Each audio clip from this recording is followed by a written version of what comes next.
Think of the creative energy and money that went into building the bird's nest for the Beijing Olympics. Well, China has copious quantities of both. Truth is, China is the most ambitious innovator in the world. Ahead, in this episode of Futuristic China, new technology. Hello, welcome.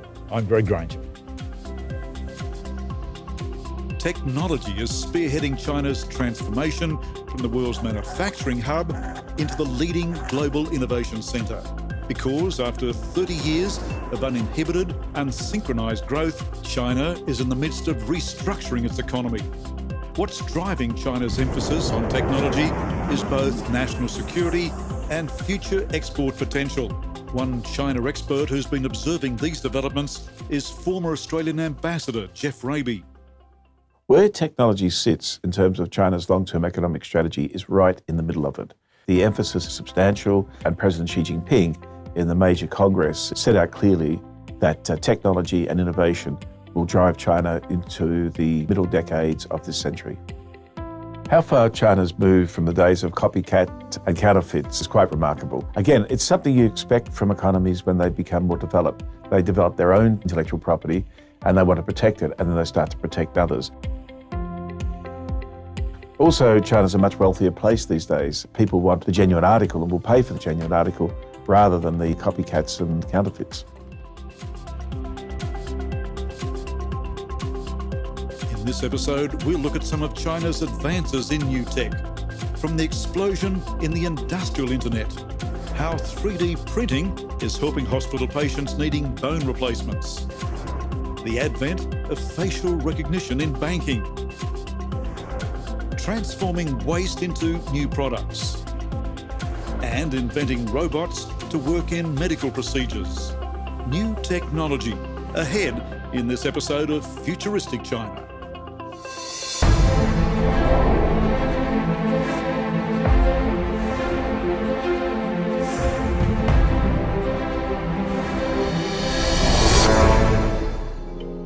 Just as the internet has revolutionised the world in communication, one company in China has developed its own internet system specifically for industry.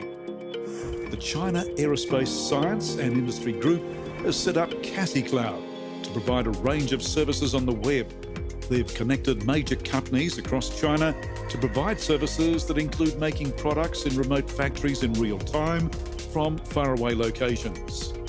One of the brains behind Cashless Cloud is its Vice President, Zhu Shan. The internet really seems to have come of age. You've only been going 2 years, and yet you've created this mammoth organisation. What's happening here? Well, that's the internet speed. We've been growing really fast.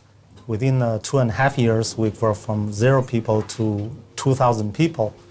That's impressive, but we're still hope to grow much more faster than this. So what's even more impressive is activity. We're watching right now real-time activity of people connecting and trading. Yeah, we have 1.3 million registered users on our platform, all the companies across China. And on the platform, they're doing all kinds of transactions. Right now? Yeah, of goods, services, and they're trading their capabilities as well. So this, in truth, is the industrial internet. Yeah, the commercial internet connects stores to people, and the industrial internet connects factory to people as well. So it's not just people, 1.3 million people talking to each other, but bigger numbers again with the number of machines that are communicating with one another. Right, machines connecting to our platform and from our platform to other machines across China. And so what is that achieving? In the future, everybody would be able to do their own manufacturing online, place an order and a customized product, and the factory will be able to produce that just for you. So what's happening here? We're seeing a real robot in one of the companies, one of your customers, and it's being replicated online, digitally. Yep. So this is the physical world where you see the live camera feed of the robot in one of our customers. And here is the virtual world where we recreate the robot with a 3D model. And with the data coming from the real factory, we use those data to drive that robot. So you can see the physical world and the virtual world together. So as I see it, factory owners can look at this digital world and they can adjust their factories, their production lines, once they've tested it here digitally.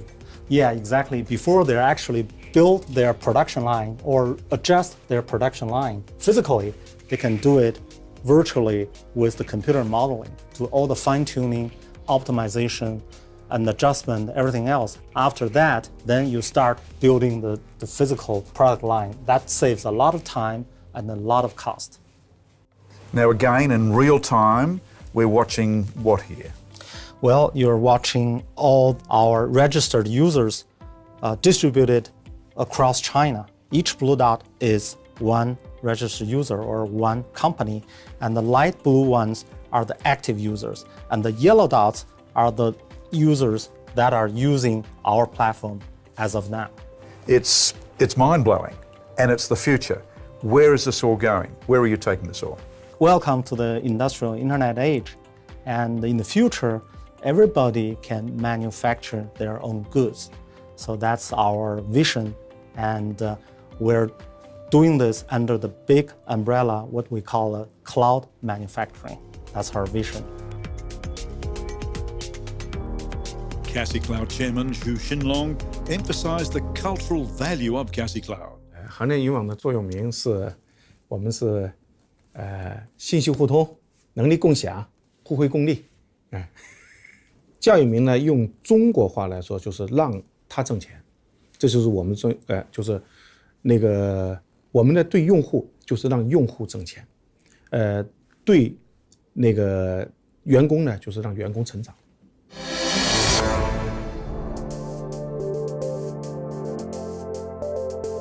From the industrial internet to advances in 3D printing. 3D printing, it's one area of new technology that is moving into exciting new territories. From theatre props, like this fellow, 3D printing is now moving into the medical world in a very big way.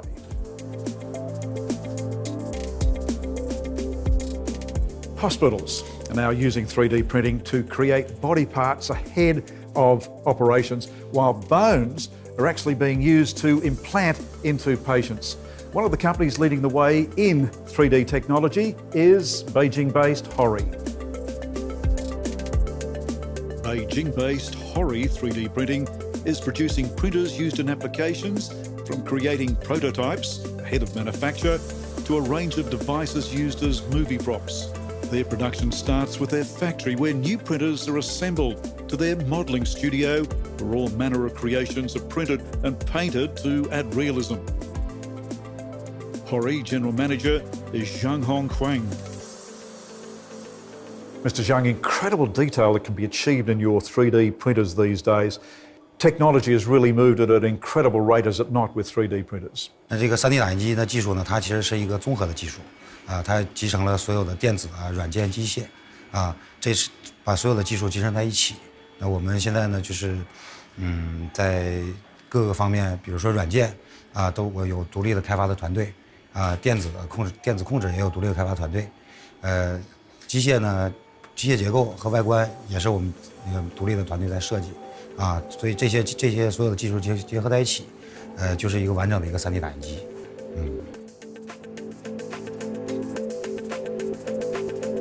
，These days, the 3D printers that you're manufacturing are being used for prototypes in a big way. 可以说是到各个领域。其实我经常我是把它比喻成一个工具，就说比如说钳子咱们能用到哪里？那么可能说任何场所都能用得到，它就是一个工具。是这样，现在医疗呢逐渐的很多医院呢都开始在尝试用这个新的技术，现在一般都叫数字医疗。我们也是比如说在医院的骨科、齿科，或者是我们也跟比如中国科学院跟一些大学合作，做一些尝试一些细胞打印、一些生物打印的一些技术。这个医疗领域因为它可能有它的特点，一般的会走得比较前沿，所以现在应用的还是比较多，越来越多。Let's talk about numbers. How many of these 3D printers would you now manufacture in 1 year? 数量呢大概是几千台，将来我们希望能做到全世界最好的一个品牌。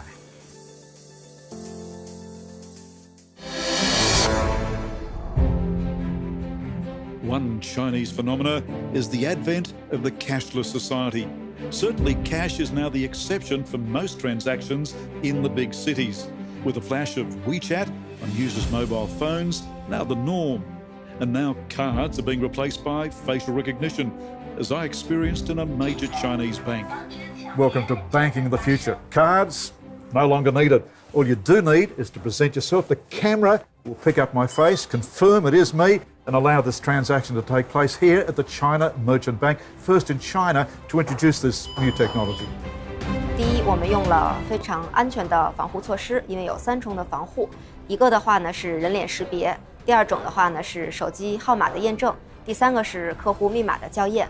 那么第2点的话呢，这项技术对于客户来讲非常的便利，因为他不再需要去携带他的银行卡片，而只需要凭借他自己本身的人脸的这个特征，就可以进行一个现金的一个支取。是的，我们是第一家做人脸识别的这个刷脸取款技术的银行。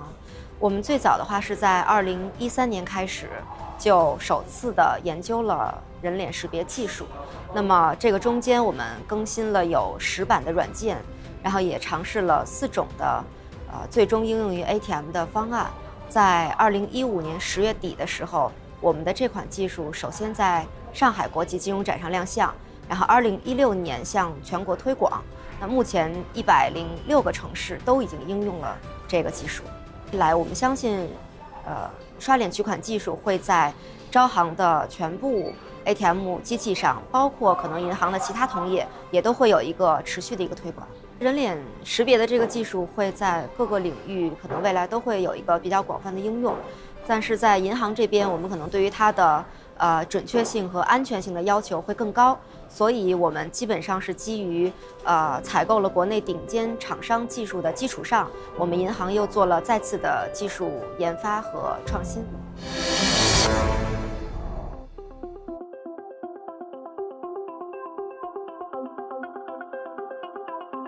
In the northern Chinese city of Linyi, Shaanxi Province, researchers have come up with a solution for their garbage.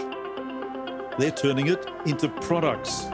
A local family has set up a private company called Zhufeng and built a factory where waste is turned into a range of new products, from bricks and fertilizer to plastics and window frames. Zhufeng chairman is Yuan Li. Now, you've come up with something quite revolutionary. Tell us all about it. 这样，因为呢，我们雪峰公司呢一直致力于这个城市固废的垃圾的研究和处理，和这个开发新的技术处理。所以说，我们主要现在目前开发了这种新的这个综合垃圾无害化处理的技术和可持续循环的这种工艺技术。在我们中国的山西呢，这个落地已经开始投产。So this is a world first. 对，是的，第一次。So it's a world first around the world. I believe you have companies, including in Indonesia, Bali, that are quite interested in taking your product. 对，印尼这块可能比较多一些，像印尼的棉兰市和包括它这个雅加达首都和这个巴厘岛这块都有了一些意向性的签约。采购设备和我们的技术去运营服务。Tell me about the rubbish you're processing. You're making it into new products, byproducts.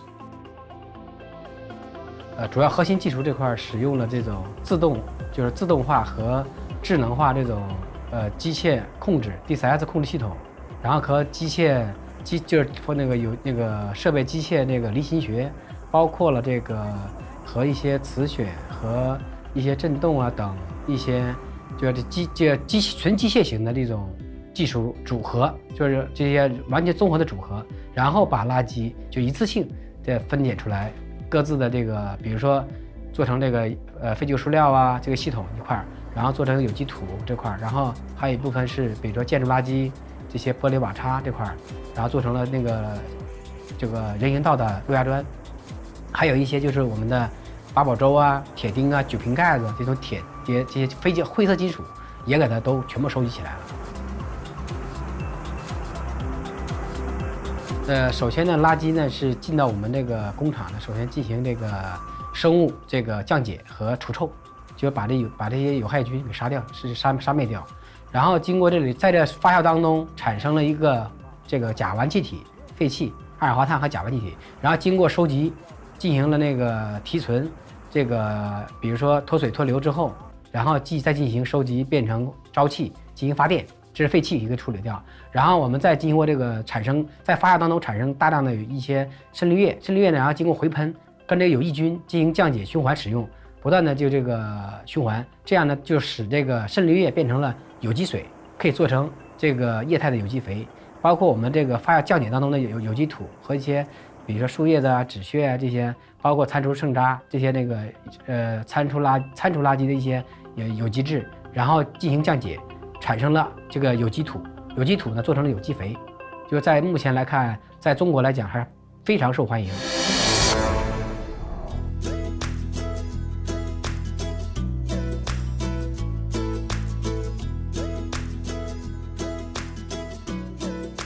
Fishing is a pastime practiced by many Chinese, with these waters cleaned up to encourage big schools of fish. The water that flows here has been cleaned in the adjoining water purification plant, which has one big distinguishing feature. It's not visible at ground level.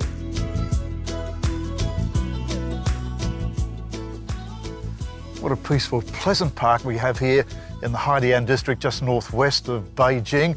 Below us, though, is a water treatment plant treating some 50 million litres of wastewater every day and feeding it to the next door hydroelectric station.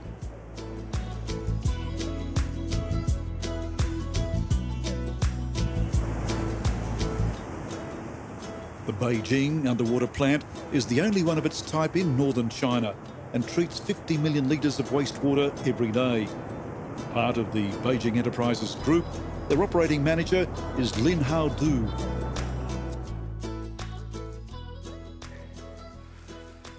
And finally, a demonstration of this process. Here's the untreated water, obviously quite polluted, quite murky, quite mucky.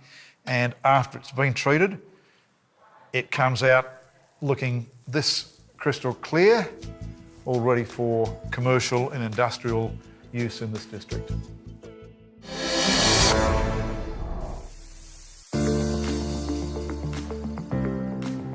In global terms, China is making a breathtaking transformation into a technological and scientific superpower.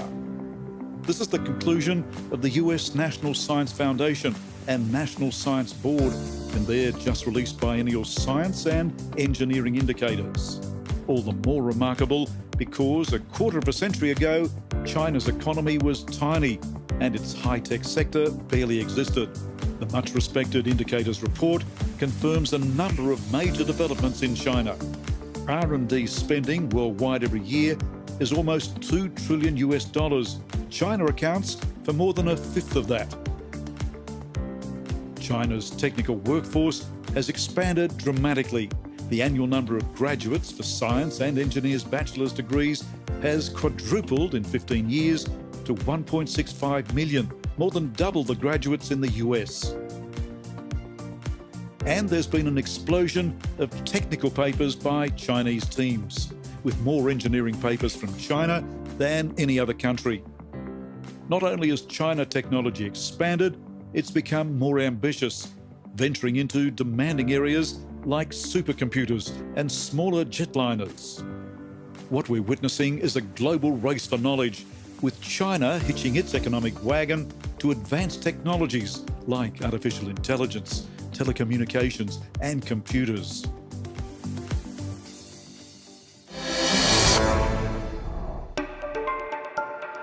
Finally, in the western province of Sichuan, new technology can be seen at work in a company that specialises in medical robots. Founder and CEO of Borns is Dr. Li Yao. 15 years in the States, you've studied medical science and you've studied engineering. Yes. So you've brought all that expertise back and you've now created this, a company that is going to make medical robots for the Chinese medical system. What exactly is a Borns medical robot? Born stand for the new life, bring the new life to the patient. So that's the slogan and also the dream of the company. So we build up the medical robot, particularly for the minimally invasive surgery clinical application in China. We want to make it easy to use, cheap to afford, and quick to learn. After 18 months in practice, you're already practicing on animals. Yes. And within a year or two, you'll move back into human beings. Right. We finished about 10 surgeries on animals, which gave us a very nice result. And we're very confident to move to the next level for the clinical trials. And we're hoping to get the system running in about 1 or 2 years. So we're watching now this promotional video of yours, one of your machines working on this tomato as an experiment, but we're seeing just how precise that is. It's very precise. Actually, we want to make it even more precise. It can suture on the tomatoes, which is about 0.1 millimeter. And in the future, we want to give them more technology to make it even more precise and easy to use and safe to use. So let's talk in terms of production goals. You're hoping within 18 months to be producing something between 100 and 200 of these medical robots for the Chinese medical system. It'll be a long-term goal. I hope we can get to 100 and 200 in about 2 years. But the Chinese market probably can take 10,000 of them. So let's talk about the company, Yes. Borns. Yeah. You've been back 18 months, you've started this company, you've made rapid progress since. Yeah. Where's the money come from? We have a venture capital and we have very nice men behind us, support this dream, and I really appreciate all their help. Because you're telling me before this interview that in China, all things are possible. Yes. China makes things happen. Yes, exactly. That's the great part about China, great part about Chengdu. So a big appetite, as you say, for this type of technology. Yes. Big money already being invested in your company. Yes. And big dreams, big hopes on your part. Right. But we're still a small startup. We hope to make this transition as quickly as possible. 10 years' time, where will Borns be? 10 years, we think, we started from Chengdu as a headquarter. We would like to have more branches in the other part of China. That's the first step. And then we'll probably have other branches in the other countries. And eventually, we want to have a big company that can make a medical robot as a standard system all over the world.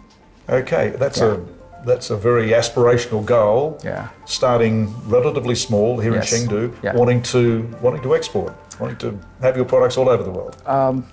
That's our goal, and that's the right path. We hope we can start right and move to the right direction. Well, I wish you all the very best. Thank you very much. Good on you. When next we document futuristic China, future energy, solar power, wind farms, hydro, and alternative fuels. Future energy next in futuristic China.